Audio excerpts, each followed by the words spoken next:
मैं हूं आपके साथ स्वाति। तो चलिए रुक करते हैं आज की ताजा खबरों की ओर। मध्य प्रदेश कांग्रेस मीडिया विभाग के अध्यक्ष डॉक्टर मुकेश नायक ने आज दमोह जिले के सत्रिया गांव में हुई विवादित घटना को लेकर भाजपा सरकार और मुख्यमंत्री डॉक्टर मोहन यादव पर तीखा हमला किया। नायक ने कहा कि सत्रिया गांव में अनुज पांडे नामक एक व्यक्ति ने शराब के नशे में हंगामा किया, लेकिन उसकी सजा के रूप में उसे ही नहीं बल्कि पैर धोने के बाद वही पानी पीने को मजबूर करना, यह अत्यंत शर्मनाक और अमानवीय है। उन्होंने आरोप लगाया कि इसे बीजेपी नेता ब्राह्मण बनाम अन्य समाज के सियासी रंग में पेश कर माहौल को विभाजित किया जा रहा है, जबकि यह मामला मानवता और सामाजिक समानता से जुड़ा है। नायक ने यह भी कहा कि इस मामले पर हाईकोर्ट ने स्वतः संज्ञान लेते हुए निर्देश दिए हैं कि अपराधियों पर उसी स्तर की धाराएं लगाई जाए जो इस घटना के अनुरूप हों।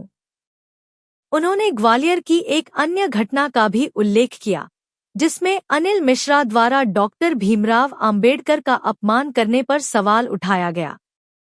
नायक ने पूछा, किसने अधिकार दिया कि बाबा साहेब का अपमान किया जाए, और कहा कि बाबा साहेब संविधान निर्माता और लोकतंत्र के प्रणेता माने जाते हैं। बीजेपी पर निशाना साधते हुए नायक ने कहा कि यह पार्टी अवसरवादी है, जो पर्दे के पीछे से ही विभाजन और नफरत की राजनीति करती है। उन्होंने राज्य की कानून व्यवस्था पर भी कटाक्ष किया, कहा कि मुख्यमंत्री स्वयं गृह मंत्री हैं, फिर भी पुलिसकर्मी ही डकैती जैसे अपराधों में लिप्त पाए जा रहे हैं। यह बेहद चिंताजनक है। दमोह में एक विशेष प्रकार की घटना हुई है और उच्च न्यायालय ने इस पर स्वतः संज्ञान लिया है और कहा है कि इस घटना से संबंधित जो अपराधी हैं उन पर गंभीर आपराधिक प्रकरण दर्ज किए जाए और जिस स्तर का ये अपराध है उस स्तर का मुकदमा उनके ऊपर दर्ज किया जाए। मैं बात कर रहा हूं दमोह के हटा स्थित एक गांव की, जहां एक अनुज पांडे नाम के व्यक्ति ने, जो वहां पर शराब बेचने का काम करता था और शराब पीकर हंगामा किया,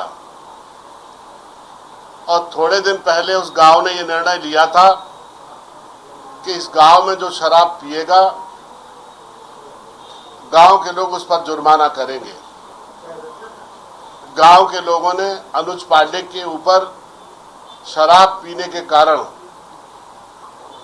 सार्वजनिक रूप से क्षमा मांगने के लिए कहा। उनने क्षमा मांगी भी, मामला खत्म हो गया। उसके बाद कुशवाहा समाज के एक व्यक्ति ने आर्टिफिशियल इंटेलिजेंस पर एक वीडियो अपलोड कर दिया, जिसमें अनुज पांडे को जूता की माला पहने हुए दर्शाया गया था, जिससे आक्रोशित होकर अनुज पांडे और उनके परिवार ने सार्वजनिक रूप से माफी मांगने के लिए कहा उनको, और गांव के प्रभावशाली लोगों ने एक स्थान पर उन्हें बुलाया, उनसे माफी मांगी, उन पर आर्थिक दंड निरूपित किया। और सबसे दुर्भाग्यजनक बात ये रही कि उन्होंने अनुज पांडे के पैर धुलाकर वो गंदा पानी उस समाज के व्यक्ति को पीने के लिए मजबूर किया। इस घटना के बाद व्यवस्थित ढंग से राजनीतिक व्यक्ति, खास तौर से बीजेपी के लोग, पर्दे के पीछे सक्रिय हुए और उन्होंने इस नितांत दो व्यक्तियों द्वारा किए हुए अपराध और घटना को दो समाजों के वर्चस्व लड़ाई में रूपांतरित कर दिया। मैं ये पूछना चाहता हूं लोगों से कि ये अनुज पांडे जो शराब पीता है, शराब बेचता है, ये सारे ब्राह्मण समाज का प्रतिनिधि कैसे हो गया?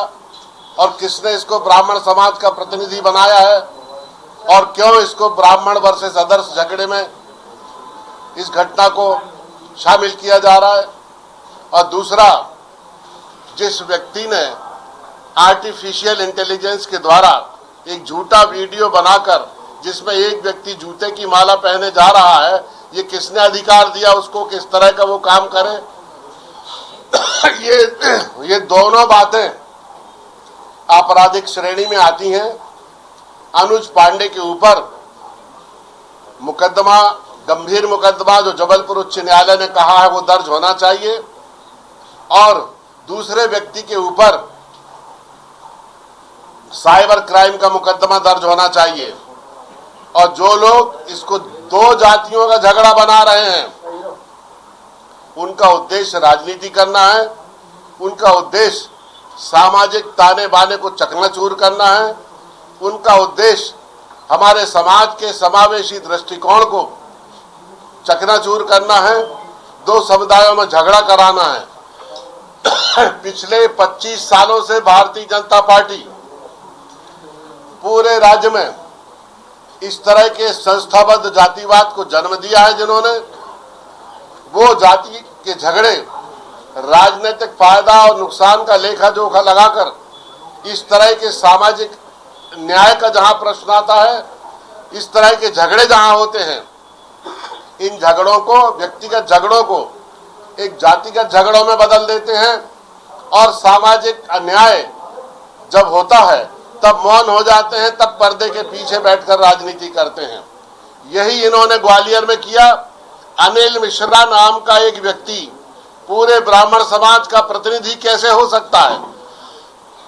और इस अनिल मिश्रा को किसने ये अधिकार दिया है कि अंबेडकर जी की आलोचना करे, जो भारत के संविधान निर्माता हैं, हमारे देश के हीरो हैं, जिन्होंने पूरे भारतवर्ष को एक अनुशासन दिया, एक नियम दिया जिसके तहत पूरा देश हमारा संचालित होता है।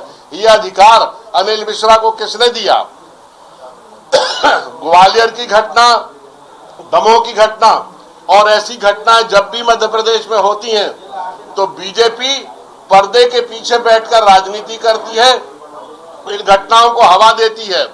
जब भी इस राज्य में सांप्रदायिक सद्भाव की बात आती है, सामाजिक न्याय की बात आती है, तब बीजेपी अवसरवादी मौन साध लेती है और पर्दे के पीछे बैठकर राजनीति करती है और इन सब घटनाओं को हवा देती है, ताकि एक जातिगत पोलराइजेशन और कम्युनल पोलराइजेशन के द्वारा वो अपने राजनीतिक उद्देश्यों को पूरा कर सके।